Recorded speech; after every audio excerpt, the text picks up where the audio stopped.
Dear learners, I'm Christina Georgy and I welcome you to my session. First and foremost, let me make this clear that this session is specially designed for the course code MEG-01 and is based on the official study material for the same. We were discussing block 3 of MEG-1 and we have completed units 12 to 14.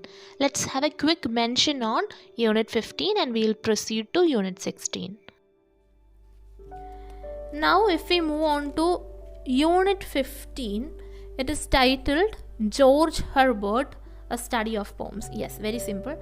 George Herbert has already been mentioned in our studies. Now we look at the important aspects in his poetry. That is his distinguishing traits, his Christian inspiration, his rapport with the religious poets, the poetic self, divine and human. Normally they don't ask questions from Herbert, but it's always better to have some idea. At least the main headings you should know. What are the key factors or key aspects mentioned in the text you should know. But let's focus our attention on unit 16. As I mentioned, yes, study this and go. Even if you don't know the background details, just study unit 16, the garden and to his coy mistress.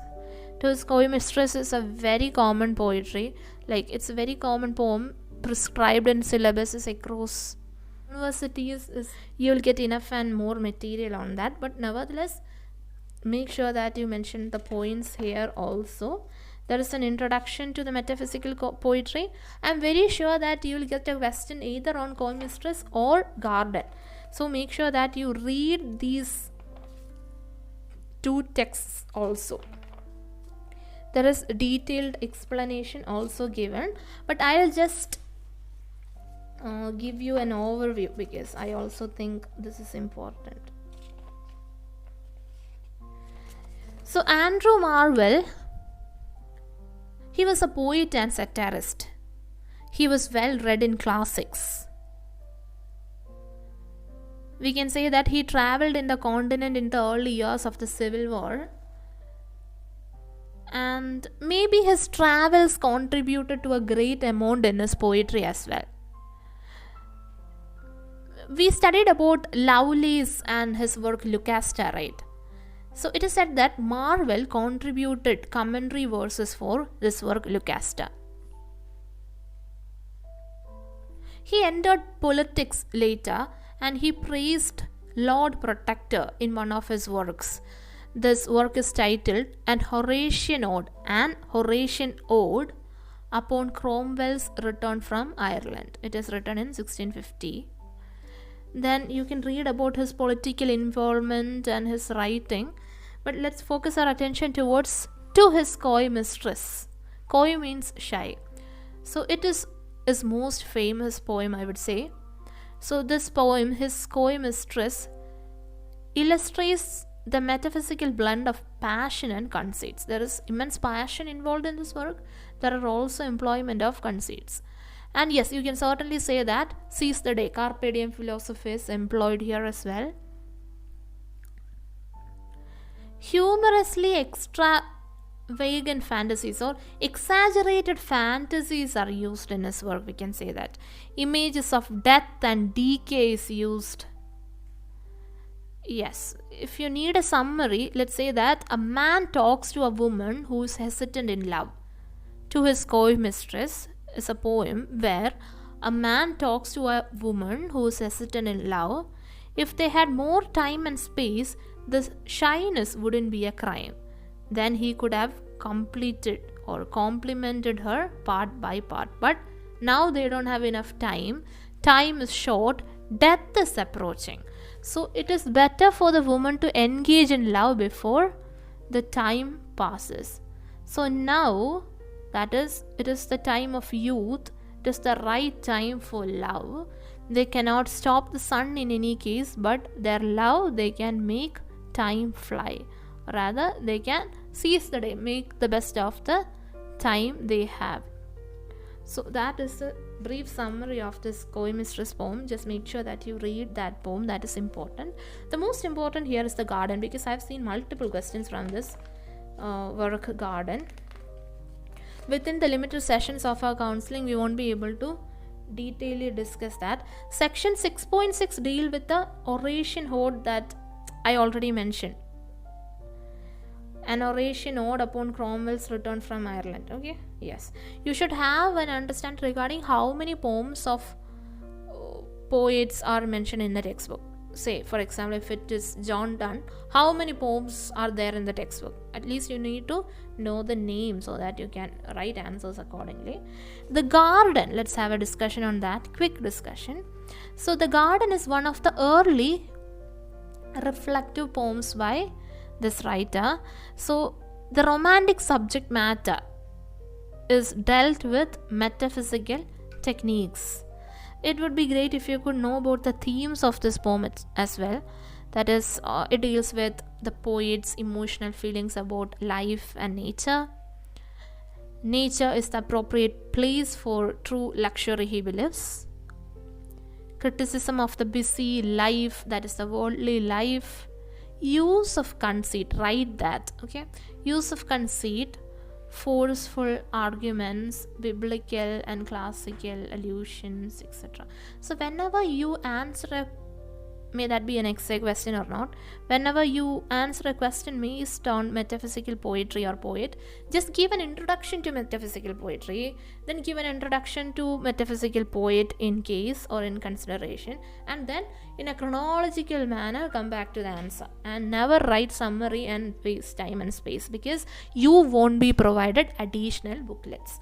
You'll have to write within the space provided. So never try to fill in gaps, write relevant points. For that matter, make sure that you watch the TEE guideline video that I prepared. I prepared that exclusively for my learners who will be going to the exam hall and wondering how to answer, how to write, how to get the hall ticket, how to sit in the right place, etc. So if you watch that, you will get a precise and clear-cut idea. So there we end block 3. So in block 3 we have discussed a lot of aspects. I suppose I made it clear to you. Make sure that you read, reread, revise, listen to the recording and prepare your own notes. Alright, let's quickly discuss the important previous questions from this block. Are you interested?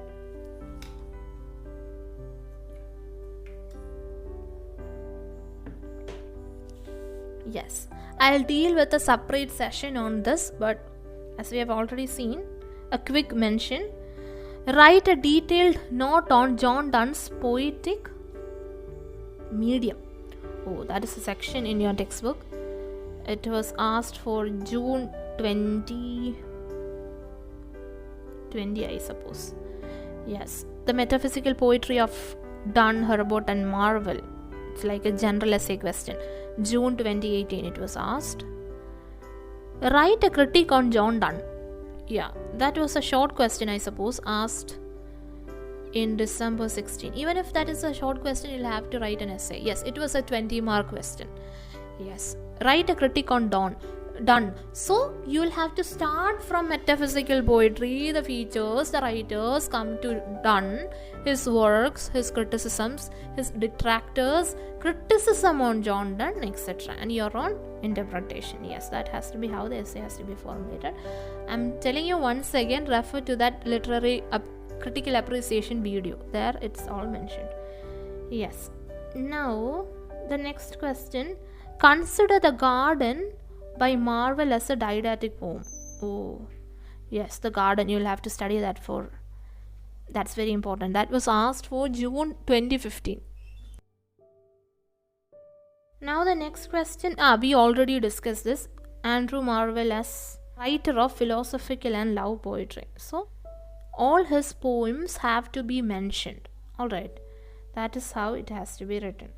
Yes, it might sound difficult at first because you are not familiar to this, but if you watch how it has to be done, it will become easy. Alright, I have also given a sample example of this well-renowned poem, Because I Could Not Stop for Death. That's a poem that we all study right from school days, right? So I have given a critical appreciation of that poem as an example in another video. If interested, you can look at that, because that would definitely help you out. So yes, that was about the previous question papers. You can expect one question from this block. Yes, and mostly essay questions, 20 mark questions. And be aware of the short poems. Maybe, who knows, they might ask you annotation. You must at least read and understand from which poem it is taken. If you understand that, you can certainly make an answer by writing about the background, the writer, and the main theme or aspects of the poetry. So even if you don't know how to elaborate the exact lines, you'll get some mark for that question. How's the trick that I mentioned? Yeah, never try to answer irrelevantly. What I mean is that some people just write something, some other irrelevant and non-related stuff. Try to avoid that. This is how you need to work smartly. Do smart work. If you don't know a particular answer, if you know this author and the work title, just elaborate on the age, then the writer, then the work, etc. And certain things you can also comment by having an idea on the metaphysical. See, if you have an idea on the age, you can naturally write something about it. For example, if it is a work by Donne, you can certainly write that it is a metaphysical poetry, there is use of conceits. Even if you don't know what is inside, you can certainly make answers out of it. That is what I said. It's not the ideal way to do, but it is better than nothing. Something is better than nothing. Make sure that you plan your answers properly and manage the time and space limit. Time is also important. At times you'll feel like, oh, 3 hours more than enough, but at times when you are into it, you'll find that maybe you know the answer, but you won't get enough time to answer. So you need to have an understanding of all these aspects. Yes, it's getting late, so that's all about this block. Today we dealt with block 3 titled Metaphysical Poetry. So in our next class we'll move on to block 4. So till then, take care and thank you for joining me today.